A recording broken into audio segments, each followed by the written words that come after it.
మగ పిల్లవాడైతే ఉంటుందండి, ఏదో కొడుకు పుట్టాడని సంతోషం. ఆడపిల్ల అయితే ఆ సంబరం వేరు. ఆ గజ్జల పట్టాలు చేయించి చిన్నప్పటి నుంచి అది నడుస్తుంటే ఆ గజ్జలు గల్లు గల్లు అంటుంటే మరి ఆ పరమేశ్వరుడు ఎలా పెడతాడో తెలియదు.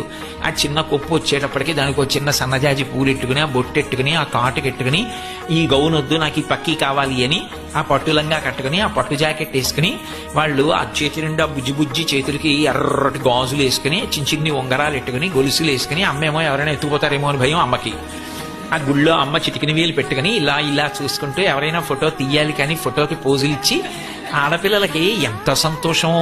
అలంకారం అంటే వాళ్ళదే, ఇంటికి నిండంటే వాళ్ళే. మగపిల్లాడు ఉంటే మాత్రం ఏం చేస్తాం కనుక వాడికి అలంకారం ఓ నిక్కర వేయాలి, ఒక వేయాలంటే మహా అయితే పొట్టేటాడు. ఇంకేముంటుంది వాడికి చేయడానికి? అంటే నేను తక్కువ చేశానని కాదు, కానీ అది అందం. అసలు ఇంటి సంతోషం అంతా వాళ్ళ మీద ఆధారపడి ఉందండి. నేనేమి ఇందులో పొగడాలని నేను ఈ మాట అంటలేదు. అసలు ఈ లోకంలో సంతోషమే స్త్రీతో ఉంది.